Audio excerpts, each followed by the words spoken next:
হযরত দাউদ আলাইহিসসালামের যুগের কথা। সে সময় দাওয়ান নামক এক গ্রামে বাস করত এক গরিব চাষী। সে ছিল খুবই অভাবী ও দিনহীন। কোনো রকমে খেটে খুঁটে তার সংসার চলত। অভাবে অনটনে বেচারা চাষীর জীবন ছিল দুর্ভিক্ষ। একদা চাষীর ঘরে খাবারের কোনো ব্যবস্থা ছিল না। ক্ষুধার জ্বালায় সে কাতর হয়ে পড়ল। তাই সে খাবারের খুঁজে এদিক ওদিক ঘুরে বেড়াচ্ছিল, তবে কোথাও এতটুকু খাবারও জুটল না। এমন সময় হঠাৎ তার নজরে পড়ল একটা লোকের উপর। দূর এক গাছের নিচে বসে লোকটা খুব মজা করে খাবার খাচ্ছিল।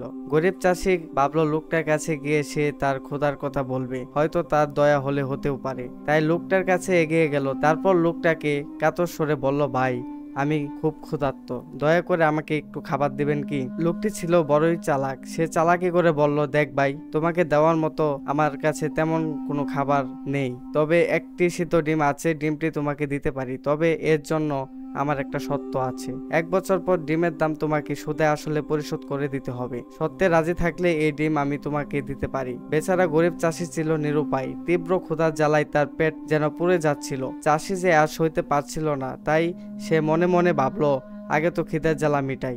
1 বছর তো অনেক পরের ব্যাপার। একটা সিদ্ধ ডিমের দাম আর কত হবে? এই অল্প পরিমাণ অর্থ এরই মধ্যে জোগাড় হয়ে যাবে। তাই চাষি লোকটা সত্যি রাজি হয়ে গেল। 1 বছর পরে ঘটনা। ডিমওয়ালা সময় মতো গিয়ে হাজির হলো গরিব চাষির বাড়িতে। সে গায়ের সব লোকজনকে ডেকে এনে জড়ো করলো।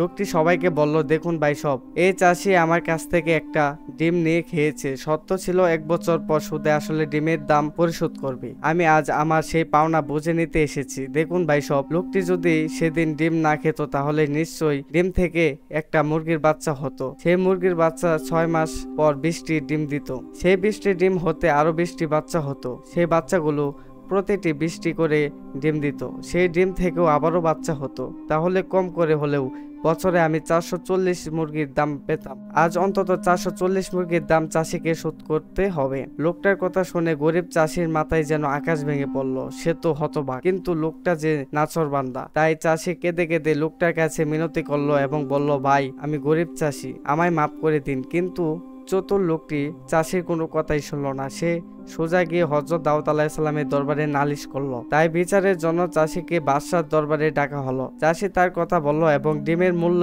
সুদে আসলে পরিশোধের কথাও অকপটে স্বীকার করলো। চাষির স্বীকারোক্তি শুনে দাউদ আলাইহিসসালাম সহজেই তার রায় ঘোষণা করলেন। তিনি বললেন, যেহেতু লোকটার সত্ত্বে তুমি রাজি ছিলে, তাহলে ডিমের মূল্য তোমাকে অবশ্যই পরিশোধ করতে হবে। তোমার যেহেতু নগদ অর্থ নেই, তাই এখন থেকে তোমার বাড়িঘর, জমি জিরাত ইত্যাদির মালিক হবে ডিমওয়ালা। দাউদ আলাইহিসসালামের রায় শুনে গরিব চাষি দম বন্ধ হবার উপক্রম হলো। কি আর করার, বাদশার আদেশ।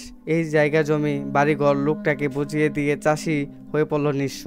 তারপর বেশ কয়েকদিন পরে ঘটনা। হযরত সুলাইমান আলাইহিসসালাম এক পথ ধরে কোথাও যাচ্ছিলেন। পথের ধারে দেখলেন গরিব চাষি ক্ষুধার জ্বালায় অজ্ঞান হয়ে পড়ে আছে। চাষির করুণ অবস্থা দেখে হযরত সুলাইমান আলাইহিসসালাম খুব মায়া হলো। তিনি ঘোড়া থেকে নেমে চাষির সেবা যত্ন করে তাকে সুস্থ করে তুললেন। সুস্থ হবার পর চাষির দুঃখের কাহিনী তিনি মন দিয়ে শুনলেন। ডিমওয়ালার চালাকি ঘটনা শুনে হযরত সুলাইমান আলাইহিসসালাম বিবৃত হলেন। তিনি মনে করলেন এই ঘটনার সুষ্ঠু বিচার হওয়া দরকার। ডিমওয়ালার প্রতারণা থেকে চাষিকে বাঁচাতে তিনি মনে স্থির করলেন।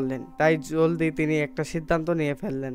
চাষিকে বললেন, একটা কাজ করো, তুমি কাল সকালে এক ঝুড়ি সিদ্ধ ধান নিয়ে তুমি দরবারে যাবে। সেখানে গিয়ে দরবারের চারপাশে ধানগুলো ছড়িয়ে দেবে আর বলবে, এই ধানগুলো থেকে ধান গাছ জন্মাবে। তুমি যদি মনের জোর ও সাহস নিয়ে এই কাজটি করতে পারো, তাহলে তুমি তোমার জমি জিরাত বাড়িঘর সবই ফেরত পাবে। গরিব চাষি হযরত সুলাইমান আলাইহিসসালামের কথা মতো কাজ করলো। পরের দিন সে সিদ্ধ ধান নিয়ে দরবারে গেল এবং এগুলো সেখানে ছড়াতে লাগলো। কেউ জিজ্ঞাসা করতে চাষি অকপটে বলল, এ ধান থেকে গাছ জন্মাবে। চাষির কাণ্ড দেখে দাউদ আলাইহিসসালাম অবাক হলেন। তিনি লোকটার পাগলামি দেখে দুঃখ বোধ করলেন। হযরত দাউদ আলাইহিসসালাম বলেন, সিদ্ধ ধান থেকে গাছ জন্মানোর কথা কেউ কি বিশ্বাস করবে? না এমন ঘটনা কোনোদিন ঘটেছে? এই কথা শুনে হযরত সুলাইমান আলাইহিসসালাম উঠে দাঁড়ালেন। তিনি বললেন, সিদ্ধ ধান থেকে যদি ধান গাছ না জন্মায়, তাহলে সিদ্ধ ডিম থেকেও বাচ্চা জন্মাতে পারে না। একটি সিদ্ধ ডিম খেয়ে 440 মুরগির বাচ্চার দাম পরিশোধ করতে হয়েছে গরিব চাষিকে। এর ফলে 1 বছর তাকে ভিখারির মতো পথে পথে ঘুরতে হয়েছে, হারাতে হয়েছে বাড়িঘর, জমি জিরাত। তাই আমি এই ঘটনার পুনরায় বিচার চাই। হযরত সুলাইমান আলাইহিসসালামের কথা শুনে দরবারের সবাই হতবাক হয়ে গেল। সবাই তার বুদ্ধির প্রশংসায় পঞ্চমুখ হলো।